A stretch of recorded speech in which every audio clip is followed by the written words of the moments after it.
सतगुरुदेव की जय। बोलिए बंदी छोड़ सतगुरु रामपाल जी महाराज की जय। हाँ तो मेरे नौजवान साथियों, आदर के पात्र बुजुर्गों, सीता सावित्री जैसी धर्म का अनुसरण करने वाली मेरी माताएं बहनें, प्यार करने वाले बच्चों, मैं आप लोगों के समक्ष एक आख्यान युवा अवस्था को सार्थक करें सुनाने जा रहा हूं। तो सुनिए बड़े गौर से। अगर आप हमारे चैनल पर नए हैं तो प्लीज हमारे चैनल को सब्सक्राइब कर लेवें, बेल आइकन दबाकर ऑल पर क्लिक कर दें ताकि मैं जो भी वीडियो डालूं उसकी नोटिफिकेशन आप तक पहुंचे। तो चलिए शुरू करते हैं। सत्य साहेब,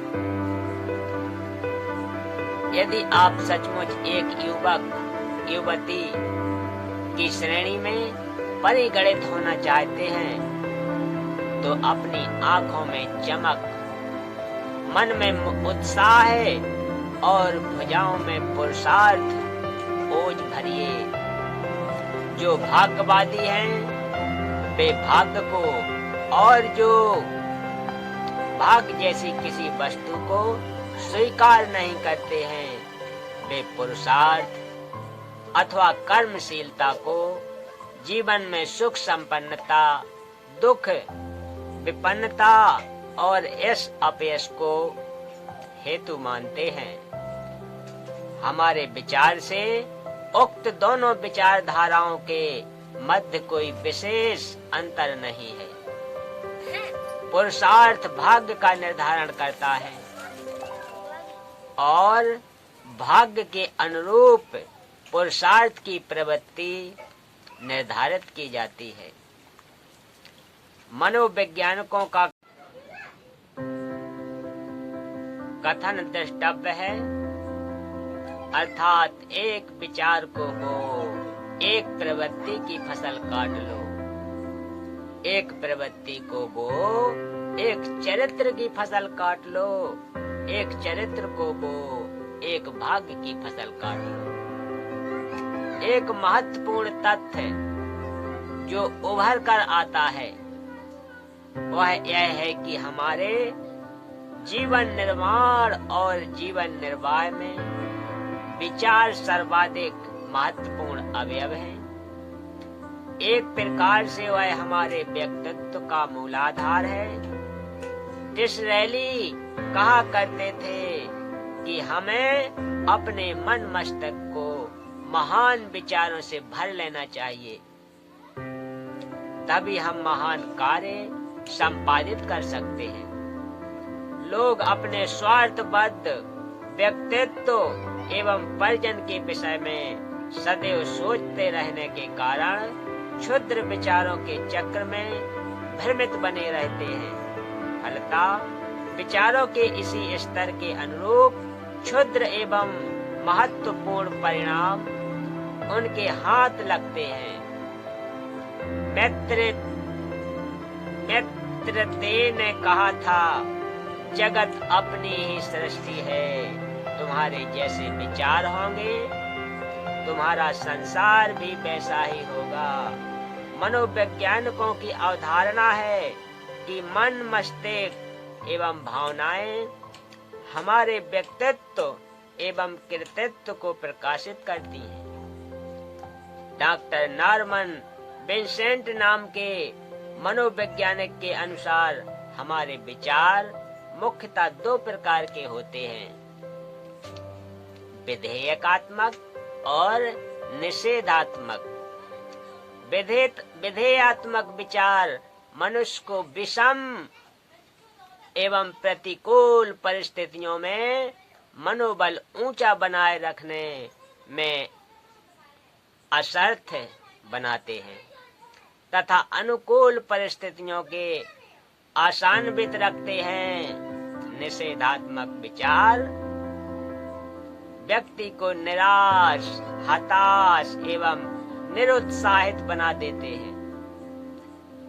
निषेधात्मक विचारों के मध्य व्यक्ति हीन भावना से ग्रसित एवं लघु मानव की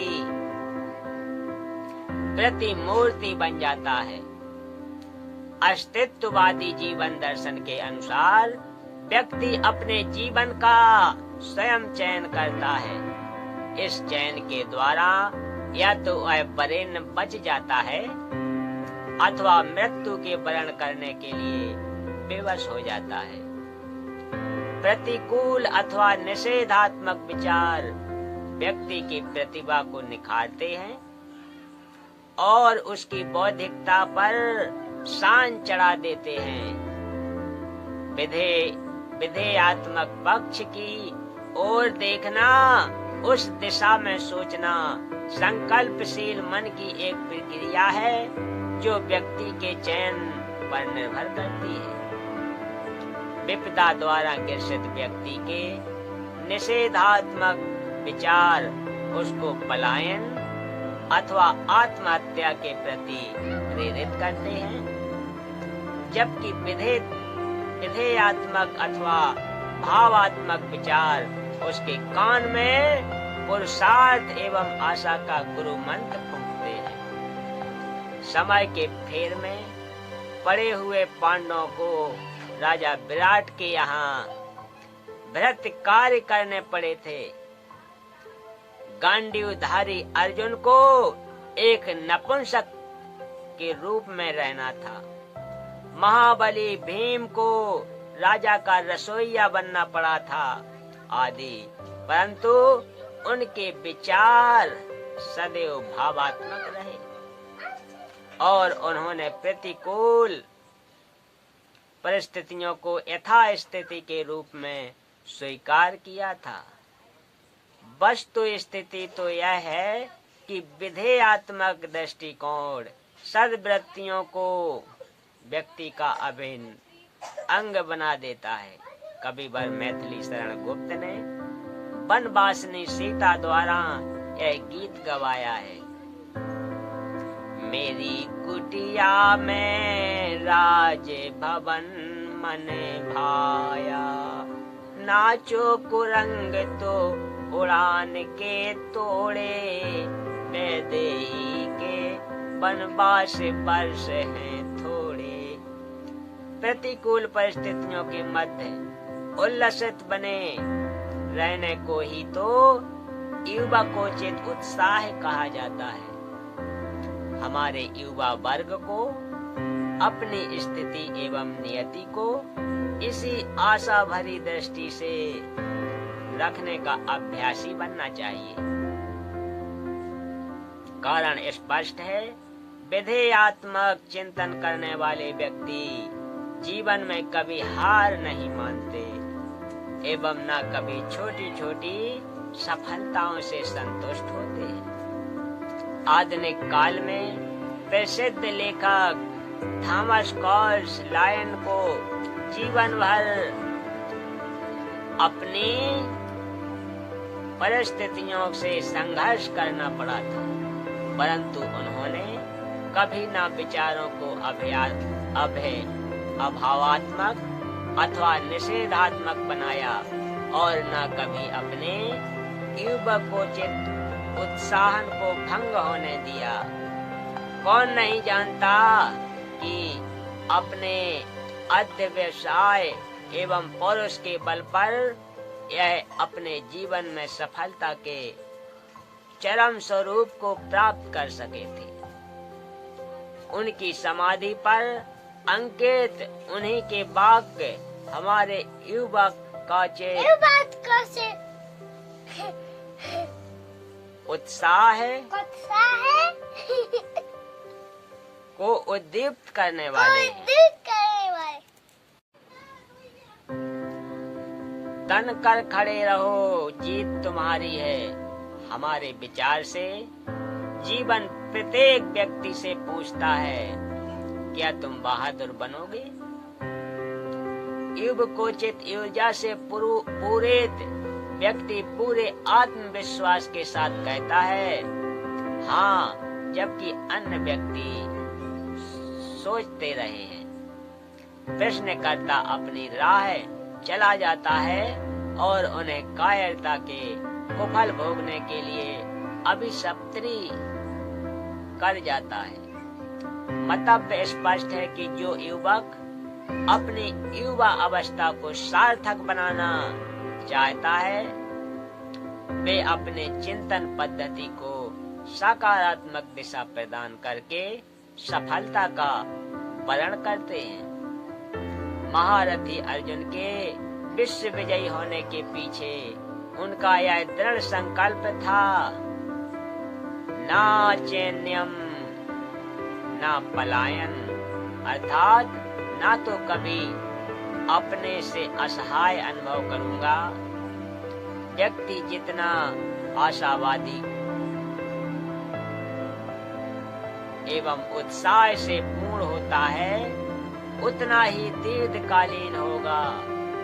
महती योजना को क्रियान्वित करने के लिए हमारे युवकों को कवि प्रसाद की यह पंक्ति स्मरण रखनी चाहिए। सिंधु साप चित्रित और यथाय, एक निर्वासित का उत्साह, दे रही दिखाई भगने, रत्ना कर की वह राय। कवि का मंतव्य स्पष्ट है। युवा अवस्था की सार्थकता यह है कि युवक श्री राम युवती श्री राम के समान सागर पर सेतु बांधते सदृश असंभव प्राय कार्य करने का उत्साह हो। युवा अवस्था को लक्ष्य करके माखनलाल चतुर्वेदी ने लिखा है कि जवान वह है जो अपनी हथेलियों के बीच पृथ्वी को मसल दे। सच्चे अर्थों में उसे ही युवा कहा जाएगा जिसे अपने साहस, पौरुष एवं विधेयात्मक चिंतन पद्धति पर पूरा विश्वास है, जो समाज से कुछ लेने की नहीं, उसको कुछ देने की स्पृहा रखता है, वही युवा है। युवा अवस्था की पहचान यह है कि युवक युवती अपनी अस्मिता के प्रति सजग रहें। पाटल पिशून की भांति विकसित होने के लिए उन्हें कांटों का आलिंगन करना ही होगा। बोलिए सतगुरुदेव की जय। बोलिए बंदी छोड़ सतगुरु रामपाल जी महाराज की जय। तो आज की कथा का यही समापन करते हैं। सत्य साहिब।